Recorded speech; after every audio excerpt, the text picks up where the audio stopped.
जय हिंद दोस्तों, आप सभी लोगों का हमारे द पढ़ाई करो चैनल में बहुत बहुत स्वागत है। फ्रेंड्स, अब तक हमने जो है 6 तक किया था, पार्ट 6 हो गया था। आज पार्ट 7 स्टार्ट करेंगे। इंडिया के नंबर 1 पॉलिटी के मास्टर माने जाते हैं, पॉलिटी का सबसे बुक बेस्ड माना जाता है एम लक्ष्मीकांत सर का। तो उनका जो है हम पॉलिटी का शॉर्ट नोट्स देख रहे हैं। तो चलिए आज हम स्टार्ट करते हैं। तो हमने मौलिक अधिकार, मौलिक कर्तव्य ये सब पढ़ रखा है हमने। अभी जो आज स्टार्ट करेंगे संघीय व्यवस्था यानी फेडरल सिस्टम। तो राष्ट्रीय सरकार एवं क्षेत्रीय सरकार के संबंधों की प्रकृति के आधार पर सरकार को 2 भाग में बांटा गया। कौन कौन सा? सरकार को एक संघीय विशेषताएं, एक एकात्मक विशेषताएं। तो पहले हम देखते हैं कि संघीय विशेषताएं जो है वो किस में ही आता है। ठीक है, तो चलिए हम देखते हैं। तो संघीय विशेषताएं की अगर हम बात करें तो वो आपका हो गया द्वैध राज पद्धति। ठीक है, संघीय विशेषता में होता है कि द्वैध राज पद्धति, दूसरा होता है लिखित संविधान, तीसरा होता है शक्तियों का विभाजन, चौथा होता है संविधान की सर्वोच्चता, पांचवा होता है कठोर संविधान, छठा होता है आपका स्वतंत्र न्यायपालिका और सातवां द्विसदनीयता। ठीक है, संघीय विशेषता में द्वैध राज पद्धति होती है, लिखित संविधान, शक्तियों का विभाजन, संविधान की सर्वोच्चता, कठोर संविधान, स्वतंत्र न्यायपालिका और द्विसदनीयता ये होती है। ठीक है, अगर हम बात करें एकात्मक यूनिटरी वाली, तो अगर हम बात करें यूनिटरी जो होती है एकात्मक विशेषताएं, वो क्या होती है? वो सशक्त केंद्र होगा, राज अनस्वर नहीं होगा, एकल संविधान होगा, एकल नागरिकता होगा, संविधान का लचीलापन होगा, राज प्रतिनिधित्व में समानता का अभाव रहेगा, आपातकालीन उपबंध होंगे, एकीकृत न्यायपालिका होगी, अखिल भारतीय सेवाएं होगी, राज्य सूची पर संसद का प्राधिकार होगा, एकीकृत लेखा जांच मशीनरी होगी, राज्यपाल की नियुक्ति होगी, एकीकृत निर्वाचन मशीनरी, राज्यों के विधेयकों पर वीटो पावर होगी। ठीक है, अब सरकार की संघीय विशेषता को देखते हैं। तो पहला हमारा था कि द्वैध राज पद्धति। तो ये क्या होता है? संविधान जो केंद्र स्तर पर और राज्य स्तर पर द्वैध राज पद्धति को अपनाया है।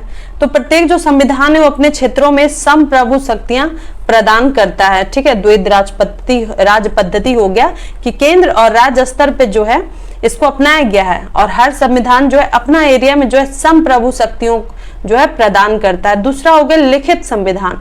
ये क्या है कि हमारा संविधान ना केवल लिखित है बल्कि संपूर्ण विश्व में सबसे विस्तृत संविधान भी है। लिखित संविधान मतलब सिर्फ लिखा हुआ ही नहीं है बल्कि वर्ल्ड का जो है सबसे बड़ा लिखा हुआ संविधान है, सबसे विस्तृत है। ठीक है, अब तीसरा हो गया आपका शक्तियों का विभाजन। ये क्या है? तो संविधान में जो केंद्र और राज्यों के बीच जो शक्तियों का विभाजन किया गया है, तो संविधान की 7वीं अनुसूची में केंद्र व राज्य से संबंधित सूची निहित है। ये तीसरा स्पेशलिस्टी हो गया या फिर विशेषताएं हो गई। चौथा हो गया कि संविधान की सर्वोच्चता। तो संविधान हमारा जो सुप्रीमो है, ठीक है, संविधान हमारा सर्वोच्च है। यहाँ पर केंद्र या राज्य सरकार द्वारा प्रभावी कानूनों के विषय में इसकी व्यवस्था सुनिश्चित होनी चाहिए, अन्यथा न्यायिक समीक्षा द्वारा उच्चतम न्यायालय या उच्च न्यायालय इन्हें अवैध घोषित कर सकता है। यानी संविधान हमारा सर्वोच्च है और जो भी कानून बनेगा केंद्र या राज्य में, तो अगर उसका जुडिशियल रिव्यू किया जाएगा, ठीक है, और जुडिशियल रिव्यू में अगर इनवैलिड पाया जाता है तो इसको क्या अवैध घोषित कर सकता है। अगर उच्चतम न्यायालय चाहिए यानी सुप्रीम कोर्ट या हाई कोर्ट के तहत जो है जुडिशियल रिव्यू कौन करता है? न्यायिक समीक्षा आपको 2 ही कर सकता है, या तो सुप्रीम कोर्ट करेगा या हाई कोर्ट करेगा। 5वां नंबर है कि इसका कठोर संविधान है। तो भारत का संविधान में कठोरता भी है, लचीलापन भी है, दोनों गुण है। तो संविधान द्वारा शक्तियों का विभाजन एवं संविधान की सर्वोच्चता तभी बनाई रखी जा सकती है जब संविधान में क्या हो? कठोर भी हो और लचीलापन भी। तो कठोर हो तो संविधान के संशोधन की प्रक्रिया कठोर होनी चाहिए। ठीक है, तो कठोर हो। संविधान में कुछ ऐसे प्रावधान भी हैं जिसमें संशोधन के लिए संसद में विशेष बहुमत की आवश्यकता होती है। तो उस हिसाब से हमारा भी संविधान में जो है कठोरपन भी है, क्योंकि उसमें कुछ संविधान संशोधन ऐसे हैं कि जिसमें विशेष बहुमत की संसद की जरूरत होती है। अब 6वां नंबर है आपका स्वतंत्र न्यायपालिका। तो संविधान 2 कारणों से जो है सुप्रीम कोर्ट के नेतृत्व में स्वतंत्र न्यायपालिका का गठन किया गया। पहला क्या है कि न्यायिक समीक्षा के अधिकार का प्रयोग करके संविधान की सर्वोच्चता को स्थापित करना। दूसरा हो गया केंद्र एवं राज्य के बीच जो है विवाद का निपटारा करना। ये स्वतंत्र न्यायपालिका का है। इसमें सुप्रीम कोर्ट के नेतृत्व में जो है सुप्रीम कोर्ट के नेतृत्व में स्वतंत्र न्यायपालिका का गठन किया गया है। ठीक है, और न्यायिक समीक्षा के अधिकार का प्रयोग करके संविधान की सर्वोच्चता को स्थापित किया गया। न्यायिक समीक्षा है इसलिए कहा गया है कि न्यायिक समीक्षा है, तो संविधान की सर्वोच्चता को स्थापित करने के लिए न्यायिक समीक्षा होना बहुत जरूरी है, जुडिशियल रिव्यू। दूसरा है कि केंद्र एवं राज्य के बीच विवाद का निपटारा भी करती है कौन? न्यायपालिका करती है। 7वां नंबर में आपका द्विसदनीयता है। तो संविधान ने द्विसदनीय विधायिका की स्थापना की है, उच्च सदन एवं निम्न सदन। यानी उच्च सदन मतलब राज्यसभा, निम्न सदन मतलब लोकसभा। नेक्स्ट है आपका कि संविधान की एकात्मक विशेषताएं। हमने देखा संघात्मक, अब हम देखेंगे एकात्मक विशेषताएं क्या है। ये एक सशक्त केंद्र होता है, यानी शक्तियों का विभाजन जो है सिर्फ केंद्र के पास होता है, जो संघीय दृष्टिकोण के विरुद्ध है।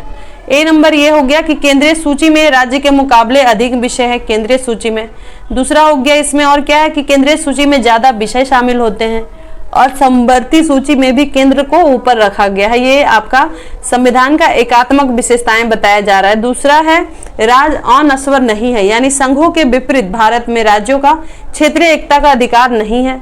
संसद एक तरफा कार्यवाही करता है, उनके क्षेत्र सीमाओं या राज्य के नाम को परिवर्तित कर सकती है। ठीक है, संसद एक तरफा कार्यवाही द्वारा अगर चाहे तो उसका क्षेत्र सीमा और राज्य को जो है जब चाहे तो वो चेंज कर सकता है। कौन? संसद। एकात्मक में बात हो रही है। नेक्स्ट है कि एकल संविधान। इसमें क्या है कि संघ में राज्यों को हटकर है ना, संघ में राज्यों से हटकर अपना संविधान बनाने का अधिकार होता है एकल संविधान में। लेकिन भारतीय संविधान क्या सिर्फ केंद्र का ही नहीं बल्कि राज्यों का भी है। ठीक है, ये तो हमारा हो गया, केवल जम्मू वाला जो है ये हो चुका है, तो चलिए इसको हटाते हैं। अब हम बात करते हैं एकल नागरिकता। ठीक है, तो एकल नागरिकता की अगर हम बात करें तो भारतीय संविधान जो है कनाडा की तरह एकल नागरिकता को अपनाए हुए है। यहाँ केवल भारतीय, जैसे कनाडा में एक ही नागरिकता है कि वो कनाडियन होते हैं, उसी तरीके से भारत में वहीं से लिया गया है एकल नागरिकता का कॉन्सेप्ट। और ये भारत में भी हम एक ही है कि हम भारतीय हैं, बस हम इतना जानते हैं, यही हमारा सिटीजनशिप है। ऐसा नहीं है कोई बिहार का है तो बिहारी सिटीजनशिप लेके चलेगा, झारखंड का झारखंडी सिटीजनशिप, या बंगाल का है तो बंगाली सिटीजनशिप या बंगाल सिटीजनशिप, तो ये सब ऐसा नहीं होगा। सिर्फ हमारा एक ही नागरिकता है, वो है कि हम भारतीय हैं। तो 5th नंबर हो गया कि संविधान का लचीलापन। ठीक है, तो भारतीय संविधान में संशोधन की प्रक्रिया कम कठोर है। ठीक है, संविधान में, भारतीय संविधान में संशोधन की प्रक्रिया कम कठोर है। संविधान का एक बड़ा हिस्सा को साधारण बहुमत या विशेष बहुमत के द्वारा संशोधित किया जा सकता है। तो इसलिए बोल रहा है कि लचीलापन है, क्योंकि संविधान का एक बड़ा हिस्सा को जो है साधारण बहुमत के द्वारा जो है संविधान संशोधन की प्रक्रिया में उसको या विशेष बहुमत के द्वारा संशोधित किया जा सकता है। नेक्स्ट है कि राज्य प्रतिनिधि में समानता का अभाव। तो राज्यों की जनसंख्या के आधार पर प्रतिनिधित्व दिया गया। छोटे राज्यों को जो है प्रतिनिधित्व कम हुआ, तो राज्य प्रतिनिधि में समानता का अभाव है, क्योंकि बड़े राज्य में जो थे तो उसमें ज्यादा प्रतिनिधि रहे, और जबकि छोटे राज्य में प्रतिनिधि कम रहे, क्योंकि जनसंख्या के हिसाब से देखा गया। नेक्स्ट है कि आपातकालीन उपबंध। तो इमरजेंसी के दौरान क्या होता है कि सेंट्रल के पास है ना, केंद्र के पास जो है सभी शक्तियां आ जाती। जैसे इमरजेंसी लगता है तो सारा पावर जो है, राज्य का पावर सीधे केंद्र में चला जाता है, और केंद्र जो है राज्य पे पूर्ण नियंत्रण हो जाता है। केंद्र का क्या करता है, राज्य पे पूरा नियंत्रण कर लेता है। नेक्स्ट, तो एकीकृत लेखा जांच मशीनरी। इसमें क्या है कि कैग जो केंद्र और राज्य के खातों की जांच करते हैं, लेकिन इसकी जो नियुक्ति है राष्ट्रपति के द्वारा होती है, और किसी राज्य से जो है ये सलाह नहीं लेते हैं। नेक्स्ट अगर बात करें तो राज्य सूची पर संसद का प्राधिकार। ये क्या है, संसद जो है राज्य सूची में राष्ट्रीय महत्व को प्रभावित करने वाले विषय पर राज्यसभा द्वारा पारित विधान के बाद कानून बना सकती है। ठीक है, राज्य सूची का क्या है कि जो राष्ट्रीय महत्व के होंगे उस पे जो है पहले राज्यसभा बनाएगी, ठीक है, कानून, और उसके जब पारित हो जाएगा उसके बाद जो है राष्ट्रीय महत्व विषय पर राज्यसभा द्वारा पारित विधान के बाद कानून बना सकती है। ठीक है, जो भी राष्ट्रीय महत्व के होंगे तो वो राज्यसभा जैसे पारित करेगी तो कानून उस पर बनाया जा सकता है। नेक्स्ट है कि राज्यपाल की नियुक्ति। तो राज्यपाल जो है राज्य का प्रमुख होता है, और इसका नियुक्ति किसके द्वारा होती है, तो राष्ट्रपति के द्वारा होता है। एक टाइप से कहा जाए तो केंद्र के लिए जो है एजेंट की भूमिका निभाता है राज्यपाल। नेक्स्ट है कि एकीकृत निर्वाचन मशीनरी, तो चुनाव आयोग ना केवल केंद्रीय चुनाव संपन्न कराता है बल्कि राज्य विधान मंडलों का चुनाव भी कराता है। जो एकीकृत निर्वाचन मशीनरी है वो चुनाव आयोग को ना केवल केंद्रीय चुनाव संपन्न करता है बल्कि राज्य विधान मंडलों के चुनाव भी वो कराता है, आपका एकीकृत निर्वाचन मशीनरी। नेक्स्ट है कि राज्यों के विधेयकों पर वीटो, तो राज्यपाल को जो है राज्य विधान मंडल के द्वारा पारित कुछ विधेयक को राष्ट्रपति की संस्तुति के लिए सुरक्षित रखने का जो अधिकार है यह है राज्य विधायक का वीटो है। ठीक है, तो यहाँ भी राज्यपाल केंद्र के एजेंट की तरह कार्य कर रहा है। ये क्वेश्चन बड़ा अच्छा है कि एजेंट कहाँ कहाँ कार्य कर रहा है, कौन कौन सा पॉइंट होगा, तो आपका राज्यों के विधेयक पर वीटो, ये भी एक एजेंट की तरह काम किया। और एकीकृत निर्वाचन मशीनरी, तो ये भी एक एजेंट की तरह ही, सॉरी ये नहीं, ये हुआ राज्यपाल की जो नियुक्ति है तो वो राज्यपाल का नियुक्ति राज्य का प्रमुख होता है, लेकिन इसका नियुक्ति कौन करते हैं, तो राष्ट्रपति करते हैं, तो ये केंद्र का एजेंट का रूप निभाता है। ठीक है, चलिए अब हम देखते हैं आगे। नोट क्या है, नोट है कि भारतीय संविधान बहुत अधिक मात्रा में एकात्मक विशेषताएं लिए हुए एक संघात्मक संविधान है। इसमें एकात्मक की भी विशेषताएं हैं और संघात्मक की भी विशेषताएं हैं आपका किसमें, तो भारतीय संविधान में। अब चलिए हम देखते हैं आपातकालीन उपबंध। ठीक है, आपातकालीन उपबंध जो है कितना भाग में है, तो 18 भाग में। आर्टिकल कितना कितना से, तो 352 से लेकर 360 तक है आपातकालीन उपबंध। तो संविधान में इन उपबंधों को जोड़ने के उद्देश्य क्या है कि देश की संप्रभुता, एकता, अखंडता, लोकतांत्रिक राजनीतिक व्यवस्था तथा संविधान की सुरक्षा करना। तो 3 प्रकार के इमरजेंसी होते हैं, ये तो हमें पता है। ठीक है, नेशनल इमरजेंसी हो गया, फिर राष्ट्रपति शासन या संवैधानिक आपातकाल कहते हैं, और तीसरा हो गया वित्तीय आपातकाल। तो राष्ट्रीय आपातकाल बात करें तो ये आर्टिकल 352 352 इसमें कब होता है ये राष्ट्रीय आपातकाल, तो जब युद्ध हो, कोई बाह्य आक्रमण हो या सशस्त्र विद्रोह के कारण लगाया जाता है आपका आर्टिकल 352। अगर राष्ट्रीय आपातकाल अगर हम बोले राष्ट्रपति शासन राज्यों में जो लगता है तो वो है उसका कितना अनुच्छेद है, तो 356। तो इसमें राज्य में जब संवैधानिक तंत्र की विफलता हो जाती है, संविधान के हिसाब से संवैधानिक तंत्र जो सिस्टम है उसका विफलता हो जाता है, तो राष्ट्रपति शासन राज्यों में लगा दिया जाता है आर्टिकल 356 के तहत। और वहीं वित्तीय आपातकाल की बात करें तो आर्टिकल 360 है, तो भारत का वित्तीय स्थायित्व अथवा साख खतरे में, जब भारत का जो कोई वित्तीय स्थायित्व जो है या फिर उसका जो क्रेडेंशियल हो गया, जो क्रेडिट हो गया, तो वो खतरे में होने के कारण जो है इसको वित्तीय आपातकाल लगाया जाता है, जो अभी तक कभी भी नहीं लगा है। अब राष्ट्रीय आपातकाल देखते हैं, तो राष्ट्रीय आपातकाल घोषणा के आधार पर, तो भारत की अथवा इसके किसी भाग की सुरक्षा को युद्ध तथा बाहरी आक्रमण तथा सशस्त्र विद्रोह के कारण खतरा उत्पन्न हो गया हो, तो आर्टिकल 352 के तहत जो है राष्ट्रीय आपातकाल की घोषणा कर सकता है। कब राष्ट्रपति करेगा राष्ट्रीय आपातकाल की घोषणा, जब उसको 3 ही है, या तो किसी भाग में, या तो पूरे भारत में लगा सकता है, या पूरे भारत में या भारत के किसी भी भाग में, जब सुरक्षा की दृष्टि से देखा जाए कि कोई युद्ध का या फिर बाहरी आक्रमण का या सशस्त्र विद्रोह के कारण कोई खतरा उत्पन्न हो रहा हो, तो आर्टिकल 352 के तहत जो नेशनल इमरजेंसी लग जाएगी देश में। अब राष्ट्रीय आपातकाल की घोषणा क्या होता है, वास्तविक युद्ध तथा बाह्य आक्रमण तथा सशस्त्र विद्रोह से पहले भी कर सकता है यदि वह समझे कि इनका आसन खतरा है। ठीक है, तो नेशनल इमरजेंसी का है कि अगर उसको लगे कि ऐसा हो सकता है कि बाह्य आक्रमण होने वाला हो या फिर कोई वास्तविक युद्ध हो या सशस्त्र विद्रोह हो, तो ये राष्ट्रीय आपातकाल की घोषणा पहले भी की जा सकती है। तो नेशनल इमरजेंसी राष्ट्रीय आपात की घोषणा जो है पूरे देश या केवल इसके किसी एक भाग पर लागू हो सकता है। ये 42वां संविधान संशोधन अधिनियम 1976 के द्वारा हुआ कि राष्ट्रीय आपात की घोषणा संपूर्ण देश में या केवल इसके किसी एक भाग पर भी लागू हो। तो राष्ट्रपति जो है राष्ट्रीय आपातकाल की घोषणा करता है। ठीक है, कब, तो केवल मंत्रिमंडल की लिखित सिफारिश प्राप्त होने पर ही करता है। राष्ट्रपति घोषणा कब करता है, जब उसको मंत्रिमंडल से लिखित सिफारिश रिकमेंडेशन लेटर मिलता है, तब वो केवल मंत्रिमंडल की सहमति से हो सकती, मात्र प्रधानमंत्री की सलाह से नहीं, ये याद रखिएगा।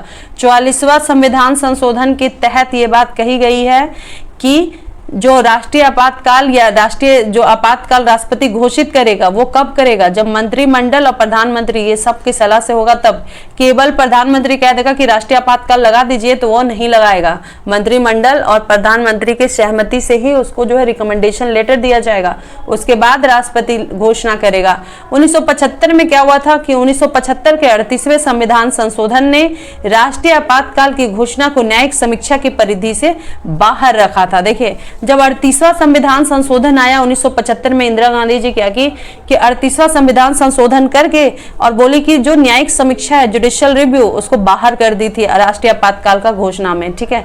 लेकिन 44वां संविधान संशोधन सुप्रीम कोर्ट उसको जो है उसके तहत क्या किया कि निरस्त कर दिया था। इट्स अ वेरी इंपॉर्टेंट कि जो 1975 में नेशनल इमरजेंसी लगा था तो उसको निरस्त, जो जिसमें था कि जुडिशियल रिव्यू या न्यायिक समीक्षा को जो है बाहर, उससे कोई मतलब नहीं होगा जब राष्ट्रीय आपातकाल लगेगा। तो 44वें संविधान संशोधन के द्वारा जो है इसको निरस्त किया गया और राष्ट्रीय आपातकाल की घोषणा को न्यायिक समीक्षा योग्य है ये बताया गया।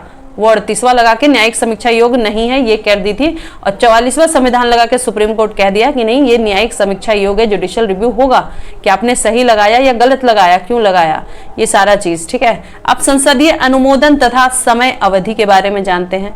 तो संसद के दोनों सदन जो होते हैं, आपातकाल की उद्घोषणा जैसे ही जारी होती है तो 1 महीने के भीतर जो है दोनों सदनों से अनुमोदित होना आवश्यक है, दोनों सदनों से जो है पारित होना आवश्यक है, ठीक है। 1 महीना ही उनके पास टाइम होता है। इट्स अ वेरी इंपॉर्टेंट कि आपातकाल की उद्घोषणा के लिए कितना समय रहता है संसद के पास या दोनों सदनों के पास, तो सिर्फ 1 महीना रहता है। और आपातकाल की घोषणा के समय ऐसा होता है कि लोकसभा का विघटन हो गया, मान लीजिए आपातकाल की घोषणा ऐसे समय में होना है जब लोकसभा का विघटन हो गया हो या लोकसभा का विघटन 1 माह के समय के बिना उद्घोषणा, यानी कि पहले ही 1 माह अभी उसके पास समय भी ना हो और बिना उद्घोषणा का जो है अनुमोदन भी नहीं हुआ और वो क्या हुआ, पारित भी नहीं हुआ और लोकसभा का जो है विघटन हो जाए, तब क्या होगा, तो उद्घोषणा के लिए जो लोकसभा को पुनर्गठन के बाद, जब लोकसभा का पुनर्गठन होगा तो इसकी पहली बैठक से लेकर 30 दिनों तक जारी रहेगी, ठीक है। इसके पास कितना रहेगा, पुनर्गठन के बाद उद्घोषणा के लिए समय रहेगा पहली बैठक से लेके 30 दिनों तक, उसी में उसको जो है लेना है फैसला कि हाँ इसको पारित करना है या नहीं करना है। तो अगर संसद के दोनों सदनों से इसका अनुमोदन हो गया है और आपातकाल 6 महीने तक जारी रहेगा, ठीक है, तो अगर दोनों तरफ से हो गया है तो इमरजेंसी 6 महीने तक जारी रहेगा तथा हर 6 महीने के बाद संसद क्या होगा, संसद का फिर से अनुमोदन होगा और इसे अनंत काल तक बढ़ाया जा सकता है। It's about national emergency. हम यहाँ बात कर रहे हैं आपका नेशनल इमरजेंसी, राष्ट्रीय आपातकाल की, कि उसमें क्या क्या रूल नियम है, ये सब बहुत इंपॉर्टेंट है, एक एक पॉइंट बहुत इंपॉर्टेंट है, इसलिए आप इसको अच्छा से देखिए, समझिए, ठीक है, समझने का कोशिश कीजिए और इसको पढ़िए। तो अगर बात करें कि 6 माह का संसद का अनुमोदन जो है 6 महीना पे उसको क्या करना पड़ेगा, नेशनल इमरजेंसी अगर लग रहा है तो आपका जो है जब इमरजेंसी जब लगना है तो उस समय क्या होगा कि हर 6 महीना पे संसद का जो है अनुमोदन चाहिए और अगर राष्ट्रपति और मंत्रिमंडल मतलब सबको सही लग रहा है कि हाँ इसको और बढ़ाना चाहिए तो चाहे तो अनंत काल तक बढ़ाया जा सकता है। आपातकाल के प्रस्ताव को संसद के दोनों सदनों द्वारा विशेष बहुमत से पारित होना चाहिए। आपातकाल का जो प्रस्ताव है दोनों सदन के विशेष बहुमत, यानी विशेष बहुमत में क्या आ गया कि उस सदन के कुल सदस्यों की बहुमत, उस सदन में जो उपस्थित हैं तथा मतदान करने वाले सदस्यों का 2/3 बहुमत चाहिए। अब उद्घोषणा की समाप्ति कैसे होती है, तो राष्ट्रपति आपातकाल की उद्घोषणा जो है किसी भी समय में दूसरी उद्घोषणा से समाप्त की जा सकती है। तो समाप्ति की उद्घोषणा को संसदीय अनुमोदन की कोई आवश्यकता नहीं होती है। अब राष्ट्रीय आपातकाल का देखते कि प्रभाव क्या है, केंद्र पे क्या है, लोकसभा राज्यसभा के कार्यकाल पे क्या प्रभाव पड़ता है, मौलिक अधिकारों पे क्या प्रभाव पड़ता है। केंद्रीय राज्य संबंध में बात करें तो कार्यपालिका, विधायिका और वित्तीय, ठीक है, कार्यपालक, विधायी और वित्तीय, ये 3 पे प्रभाव पड़ेगा। तो चलिए पहले हम देखते हैं केंद्र राज्य संबंधों पर प्रभाव। इसके अंदर है पहला कार्यपालक प्रभाव। ये क्या होता है, तो राष्ट्रीय आपातकाल जब होता है तो उस समय केंद्र की कार्यपालक शक्तियों का विस्तार हो जाता है, ठीक है। जो कार्यपालक शक्तियां होती है उसका एग्जीक्यूटिव पावर का जो है विस्तार हो जाता है आपका केंद्र का राष्ट्रीय आपातकाल के समय। अगर उस समय जो है केंद्र को किसी राज्य में किसी विषय पर कार्यकारी निर्देश देने की शक्ति प्राप्त हो जाती है, यानी किसी भी राज्य पे जो, क्योंकि उस समय शक्ति केंद्र में सिमट जाता है तो केंद्र के पास ये पावर आ जाता है कि राज्य सूची से रिलेटेड, राज्य से रिलेटेड कोई भी अगर निर्देश देना हो या कोई नियम कानून पास करना है तो वो कर सकती है। राज्य सरकार जो है केंद्र के पुनः जो है पूरे तरीके से वो कंट्रोल में आ जाती है, लेकिन राज्य सरकार को ऐसा नहीं, कंट्रोल कर सकता है लेकिन निलंबित नहीं कर सकता है। अब हम विधायी प्रभाव की बात करें तो उसमें क्या होगा कि राज्य सूची में जितने भी सब्जेक्ट हैं, ठीक है, तो उस पर कानून बनाने का अधिकार केंद्र को मिल जाता है। फिर किसी राज्य विधायिका की विधायी शक्तियों को, लेकिन निलंबित ये किसी भी राज्य विधायिका की विधायी शक्ति को निलंबित नहीं कर सकता है। राज्य विधायिका निलंबित होती ही नहीं है, ठीक है। संविधान संघीय की जगह एकात्मक रूप में आ जाएगा। यहाँ पे जहां हम फेडरल सिस्टम चल रहा था, यहाँ यूनिटरी सिस्टम में चला आएगा। ये एकात्मक रूप में चला आता है आपका कब, जब इमरजेंसी लग जाता है तब। अब संसद के जो राज्य के विषय पे जो बनाया हुआ कानून हो और इमरजेंसी खत्म हो जाए, तो ऐसा नहीं है कि जो राज्य सूची पे बनाया हुआ कानून था संसद का उसका वैल्यू खत्म हो जाएगा, ऐसा नहीं है। वो जो कानून बनाया होगा इमरजेंसी खत्म होने के बाद भी वो प्रभावी में रहेगा। संसद के सेशन की बात करें तो संसद का सेशन अगर नहीं भी चल रहा हो तो राष्ट्रपति जो है राज्य सूची के विषयों पर ऑर्डिनेंस पावर या अध्यादेश जो है वो जारी कर सकता है, ठीक है। संसद का सेशन नहीं भी चल रहा हो तो राष्ट्रपति क्या करेगा, राज्य सूची के विषय पर जो है अध्यादेश जारी कर सकता है। चलिए अब हम देखते हैं वित्तीय प्रभाव। वित्तीय पे क्या क्या प्रभाव पड़ता है, तो राष्ट्रपति केंद्र से जो है राज्यों को दिया जाने वाला धन, जो फाइनेंशियली हेल्प करता है राष्ट्रपति, तो केंद्र से जो राज्य को धन दिया जाता था उसको कम कर सकता है या पूरे तरीके से चाहे तो समाप्त भी कर सकता है। तो इसको संशोधित कर सकता है, इसमें कोई दिक्कत नहीं है, ठीक है। दूसरा हो गया आपका कि लोकसभा तथा राज्यसभा, लोकसभा तथा राज्य विधानसभा के कार्यकाल पर इसका क्या प्रभाव पड़ता है। तो जब इमरजेंसी लगती है तो संसद द्वारा जो विधि बनकर एक समय में एक वर्ष के लिए अनंत काल तक बढ़ाया जा सकता है। लोकसभा का कार्यकाल जो है संसद द्वारा क्या करेगा, लॉ बनाकर जो है एक समय से एक वर्ष के लिए या अनंत काल तक बढ़ाया जा सकता है। इट्स इम्पॉर्टेंट कि लोकसभा का कार्यकाल संसद द्वारा विधि बनाकर एक समय में या एक वर्ष के अनंत काल तक बढ़ाया जा सकता है। यह विस्तार कब है, तो आपातकाल की समाप्ति के बाद अगर हम बात करें तो 6 महीना से ज्यादा ऐसा नहीं कर सकता है। अगर इमरजेंसी लगा रहा तो 1 साल, 2 साल, 3 साल, हर साल जो है इस तरीके से नियम बना के बढ़ा सकता है लोकसभा का कार्यकाल। लेकिन जैसे इमरजेंसी खत्म होता है तो उसको 6 महीना से ज्यादा वो नहीं कर सकता है। नेक्स्ट पॉइंट आपका इसमें है कि राष्ट्रीय आपात के बाद संसद किसी विधानसभा का कार्यकाल प्रत्येक बार 1 वर्ष के लिए अनंत काल तक बढ़ा सकती है। नेशनल इमरजेंसी के समय जो है पार्लियामेंट किसी राज्य विधानसभा का कार्यकाल, चाहे किसी राज्य विधानसभा का, ठीक है, बात हो रही है, तो इसके कार्यकाल की बात करें तो उसके प्रत्येक क्या करेगी, 1-1 साल में चाहे तो अनंत काल तक बढ़ा सकती है। इधर लोकसभा का भी हमने देखा और ये राज्य विधानसभा का भी बताया जा रहा है, तो जो कि आपातकाल की समाप्ति का अधिकतम 6 माह तक ही रहता है। ये भी सेम ही हो गया। चलिए अब हम देखते हैं मूल अधिकारों पे इसका क्या क्या प्रभाव पड़ता है। It's a very important. तो आपका जो आर्टिकल 19 में जो मूल अधिकार हम लोग को है तो उसका निलंबन हो जाता है नेशनल इमरजेंसी, राष्ट्रीय आपातकाल के समय।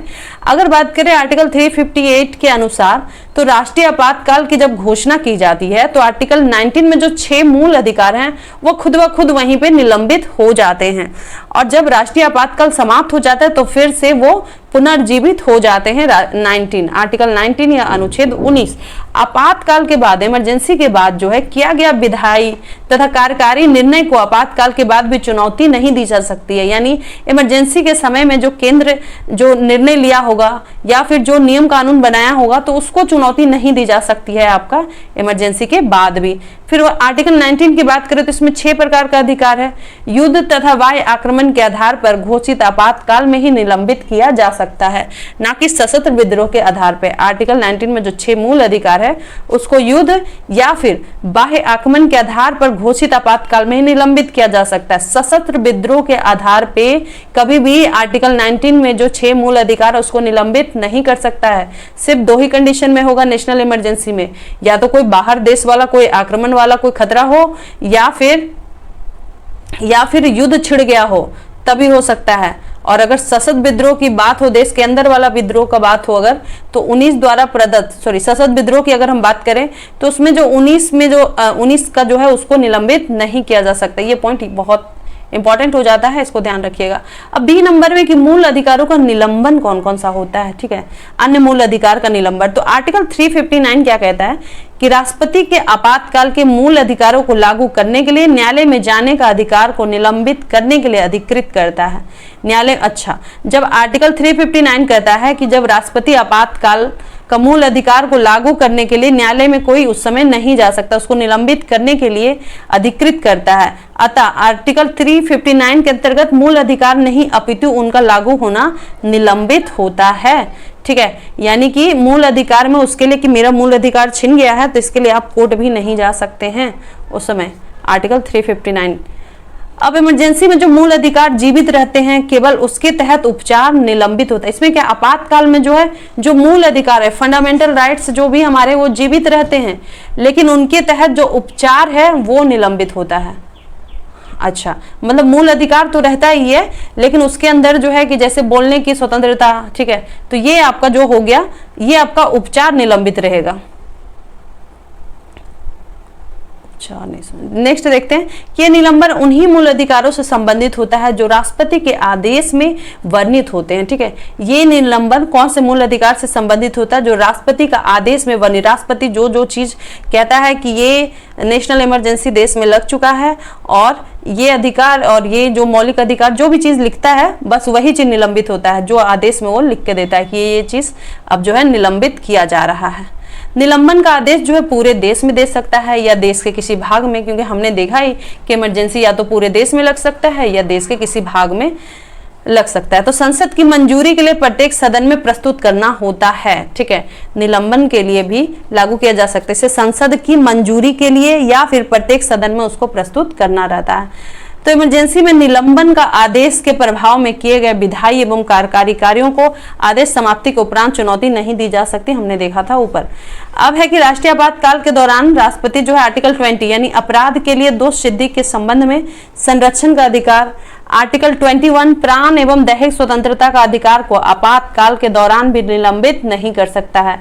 दो है कि दोनों को चाहे कोई भी इमरजेंसी लग जाए इस समय निलंबित नहीं होगा, वो है आर्टिकल 20 और आर्टिकल 21। 20 और 21 को किसी भी सूरत में निलंबित नहीं किया जा सकता। 20 में है आपका कि अपराध के लिए दोष सिद्धि के संबंध में संरक्षण का अधिकार, आर्टिकल 21 है कि प्राण एवं दैहिक स्वतंत्रता का अधिकार। अब इसका नोट क्या है कि अब तक अगर हम बात करें तो 3 बार राष्ट्रीय इमरजेंसी लगा है, 1962 में, 1971 में और 1975 में। 1962 में कब हुआ था, तो अरुणाचल प्रदेश में लगा था जब चीनी आक्रमण हुआ था, तब बाह्य आक्रमण हो गया। ठीक है, तो अरुणाचल प्रदेश में जो है चीनी आक्रमण हुआ था तो 1962 में लगा। 1971 में लगा जब पाकिस्तान आक्रमण कर दिया, तब लगा था आपका 1971 में पाकिस्तान इसका ये, ठीक है, मतलब नेशनल इमरजेंसी लगा था। उसके बाद 1975 में बात करें तो आंतरिक उपद्रव के आधार पर जो है काफी वो इसका क्या इंदिरा गांधी जी के समय में लगा था, वो लगाई थी 1975 में आंतरिक उपद्रव के आधार पर। अब हम बात करेंगे आर्टिकल 358 और 359 में क्या अंतर है। तो पहला कह रहा है आर्टिकल 358 में कि आर्टिकल 19 के अंतर्गत मूल अधिकारों से संबंधित है, और 359 कह रहा है कि उन सभी मूल अधिकारों से संबंधित है जिनका राष्ट्रपति के आदेश द्वारा निलंबन हो जाता है।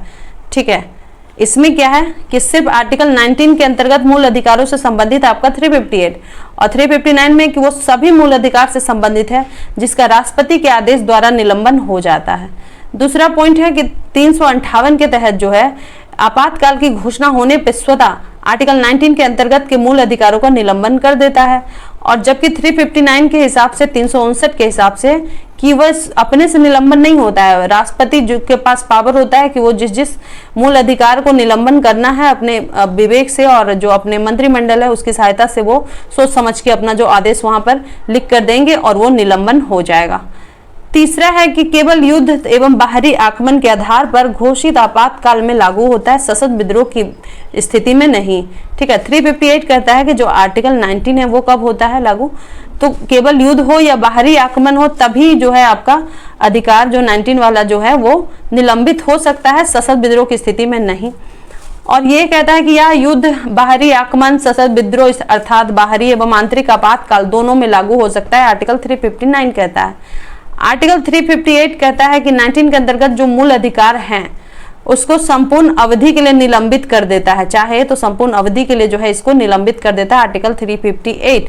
लेकिन 359 क्या कहता है कि मूल अधिकारों के निलंबन को राष्ट्रपति द्वारा जब उल्लेख किया जाता है तो उल्लेखित जितना अवधि होता है कि 6 महीने के लिए, 1 साल के लिए, 3 महीने के लिए, जो भी हो उतना दिन तक ही जो है उसको 3 महीने के लिए, 2 महीने के लिए, 1 महीने, इस तरीके से, यह अल्पावधि की होती है तो इसमें वो निलंबित होता है उसी समय के लिए। ठीक है, चलिए अब हम देखते हैं नेक्स्ट पॉइंट क्या है कि संपूर्ण देश में लागू होता है। 358 जो है संपूर्ण देश में लागू होगा, लेकिन 359 जो है ये संपूर्ण देश में भी लागू हो सकता है, देश के किसी भाग में भी लागू हो सकता है। आर्टिकल 19 को पूर्ण रूप से निलंबित कर देता है 358, और 359 क्या करता है कि आर्टिकल 20 और 21 को निलंबन को लागू नहीं करता है। ठीक है, इसमें देखिए ये बड़ा अच्छा ये है कि 20 और 21 को जो है आपका 358 में जो है अनुच्छेद 19 को पूरे तरीके से निलंबित करता है, और आपका जो 359 है उसमें 20-21 को सिर्फ निलंबित नहीं करता है और बाकी सब को कर देता है, और 358 में सिर्फ आर्टिकल 19 के अंदर जितने भी 6 है उसको निलंबित करता है।